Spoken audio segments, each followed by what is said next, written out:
नमस्कार बच्चों, स्वागत है आपका डीजीएस क्लासेस में। और हमने अभी तक थर्मो में काफी तरह की चीजें करी। फर्स्ट लेक्चर में हमने कुछ बेसिक बातें करी और लास्ट लेक्चर में हम आ गए थे work done in reversible isothermal process. अब हम बात करते हैं एडियाबैटिक प्रोसेस में। बहुत ही शॉर्ट में ये चीज हो रही है, प्लीज थोड़ा सा एफर्ट लगाइए, पढ़ाई पे ध्यान दीजिए। Work done in adiabatic process that is expansion and that is simply in what reversible process। Adiabatic मतलब क्या होता है? जहां पर कोई हीट ट्रांसफर नहीं हो रही, सिस्टम सराउंडिंग के बीच में कोई एक्सचेंज नहीं है, तो Q हो गया जीरो। देखो, डेल Q लिखना यहां पर इसलिए थोड़ा सा अजीब हो जाता है क्योंकि ये एक पाथ डिपेंडेंट क्वांटिटी है। ज्यादातर del U, del H, del S, del G जो लिखा जाता है, यानी वो स्टेट फंक्शन है जो सिर्फ इनिशियल और फाइनल पोजीशन पर डिपेंड करता है। लेकिन हीट और वर्क पाथ डिपेंड करता है, यानी पाथ पे डिपेंड करता है, इनिशियल और फाइनल पोजीशन पे नहीं। तो Q is equal to zero, तो del U is equal to Q plus W. Now Q is zero, तो del U is equal to W. अब आपको पता है del U is your internal energy change and this will be equal to NCV delta T. पहले ही lecture में मैंने ये चीज बताई थी, नीट के थर्मोडायनेमिक्स के पहले लेक्चर में जाके इसको आराम से देख सकते हो। देखो, आज की क्लास और अगली क्लास जो है वेडनेसडे वाली, उसमें थर्मोडायनेमिक्स के सारे जो प्रिंसिपल और कॉन्सेप्ट है मैं समझा दूंगा। आज मैं जो बात कर रहा हूँ इसके बाद खाली कुछ second law of thermodynamics third, और फिर फ्राइडे वाली क्लास में हम सवाल ले लेंगे जो आए हुए हैं नीट में थर्मो के अंदर। तो आपने अभी तक रिवाइज नहीं करा तो कर लो, अगले हफ्ते से मैं शुरू करना चाह रहा हूँ अगला चैप्टर। तो आइए, del U is equal to NCV delta T, ये हमारा होता हुआ, और W हमारा हो गया माइनस पी डेल्टा वी। तो अब मैं इससे आगे बढ़ता हूं। अब दोनों को बराबर रख लेंगे क्योंकि del U is equal to W, NCV delta T is equal to minus P delta V. Clear है? माइनस पी डेल्टा वी क्यों हुआ, ये भी चीज क्लियर है। तो आगे बढ़ते हैं फटाफट, इसको थोड़ा सा अगले पेज पे ले आते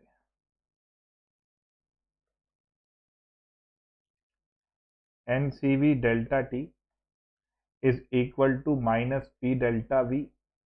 मेरे बच्चों, P is equal to by P V is equal to NRT, ideal gas के संदर्भ में सारी बातें चल रही हैं, तो minus NRT by V del V NCV del T. N से N को विदा कर दो, तो CV del T by T कर दो।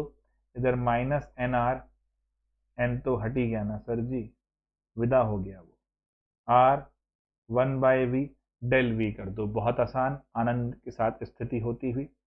अब रिवर्सिबल प्रोसेस है, इंटीग्रेशन लगाना तो जरूरी है, लास्ट वीडियो में समझाया था क्यों। तो ये हो जाएगा CV ln T2 by T1 minus R ln V2 by V1। Minus को ले गए बहुत आराम से मोहल्ले में अंदर की तरफ, तो CV ln T2 by T1, और ये क्या हो गया, माइनस R ln, माइनस अंदर गया तो प्लस हो गया, V1 बाय V2। कोई दिक्कत बच्चों किसी को? आसान कहानी। अब हम ये भी जानते हैं कि भैया Cp minus CV is equal to R, ये भी हमने आपको करके बताया था कैसे डिराइव होता है। अब आइए एक खेल खेलते हैं। थर्मोडायनेमिक्स में कुछ कोफिशिएंट है, उसमें गामा एक बहुत अच्छा कोफिशिएंट है जो Cp बाय CV होता है। अब मैं इतना पढ़ाना अगर चाह रहा हूं तो देखो भाई, सीधी सी बात है, आपको भी इंटरेस्ट दिखाना पड़ेगा।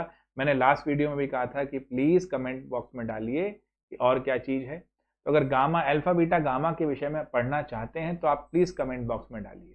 देखिए कितना आसान है, इस पूरे को CV से डिवाइड कर दो,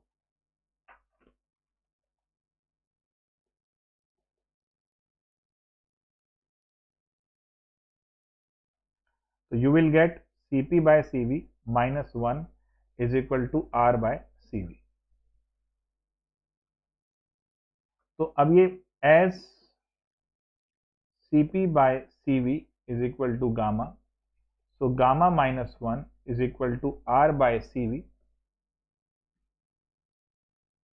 ठीक है जी, तो सिंपल सी बात है, इसको कहाँ लगाएंगे, यहां वाले पे। कैसे लगाएंगे, नाउ फ्रॉम आर डेरिवेशन, बहुत ध्यान से देखना बेटा, हमारी डेरिवेशन से क्या आया है, C V L N T two by T one is equal to R L N V one by V two. So L N T two by T one is equal to R by C V. इसको नीचे ले आया mathematically, L N V one by V two. ध्यान से देखो मेरे बच्चे, एक बार फिर रिवीजन करते हैं। एडियाबैटिक प्रोसेस था, Q हो गया 0, तो del U is equal to W. Del U को मैंने ये लिखवाया है, डब्ल्यू को मैंने ये लिखवाया है। Del U is equal to W था, दोनों चीजें रख दी, दोनों वैल्यू रख के इंटीग्रेशन लगाया, C V del T by T आ गया, ये 1 बाय वी डेल वी आ गया, 1 by X D X L N X होता है, सिंपल। तो यहाँ पर C V L N T two by T one कर दिया, और यहाँ पर minus R L N V two by V one कर दिया, माइनस हट गया तो ये इधर हो गए V one by V two. इससे हमने निकाल लिया ये चीज, तो अपने डेरिवेशन से हम यहाँ पहुंच गए। अब ये हो गया L N T two by T one gamma minus 1 L N V one by V two. कोई दिक्कत मेरे बच्चे? अब ये गामा माइनस 1 को इसकी पावर ले जाओ। अरे सर ऐसा क्यों? अरे भैया एन लॉग एम की जब बात करते हो, ये लॉग की प्रॉपर्टी। अब कहेंगे सर लॉग थोड़ी है, तो एन एल है, मतलब एल एन है, नेचुरल लॉग। तो नेचुरल लॉग है तो भैया इसमें अगर 2.303 से मल्टीप्लाई करेंगे तो लॉग बेस 10 में तो आ ही जाएगा ना मेरे दोस्त, काहे परेशान है। कितना आसान है ना, लेकिन बस करेंगे नहीं तो होगा नहीं।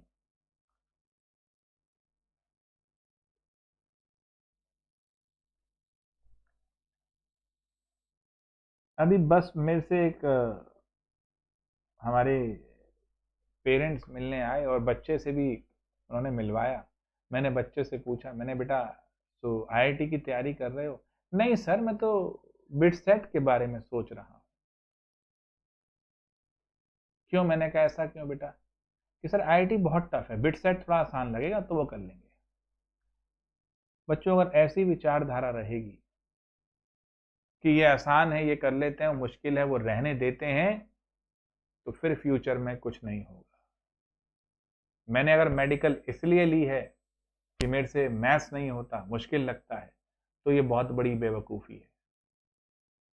ये चीज आनी ही आनी चाहिए। अब ये देखो गामा माइनस 1 हो गया इसके ऊपर, क्योंकि ये भी एल एन था, ये भी एल एन था, तो दोनों तरफ एंटी करा, मामला खत्म। T two by T one V one by V two की पावर गामा माइनस 1। तो ये हो गया टी वन वी वन की power gamma minus 1, T two V two की पावर गामा माइनस 1, ऐसे इक्वेशन बनती चली जाएगी। तो ये बेसिकली कांस्टेंट हो गया। आनंद आया? बिल्कुल इस तरह समझना होता है, फाइनल टेम्परेचर निकालना होता है एडियाबैटिक प्रोसेस में। मैं देखता हूं बच्चों में टॉपिक भी डाल रहा हूं, और अगर आप एफर्ट देना चाहते हैं तो प्लीज़ लिखिए ज़रूर कमेंट बॉक्स में। थोड़ा लिखेंगे तो हमारा भी मन लगेगा और कंटेंट क्रिएट करने के लिए। थोड़ा पढ़ेंगे तो मज़ा आएगा। भाई कवि को कौन चाहिए, कविता सुनने वाला। तो अगर आपको समझ में आ रही है तो प्लीज़ कमेंट बॉक्स में डालिए। तो अभी मैं एंथैल्पी ऑफ न्यूट्रलाइजेशन और फर्स्ट लॉ से हेसिस लॉ तो ऑलरेडी खैर चैनल पे है, बट फिर समझा दूंगा, और second law of thermodynamics. Wednesday को ये लेक्चर 9 बजे मैं लाइव करूंगा। वर्क डन को पूरा कीजिए, अपने कमेंट से बताइए समझ में आया तो आगे बढ़ेंगे इसमें। चलिए, टेक केयर।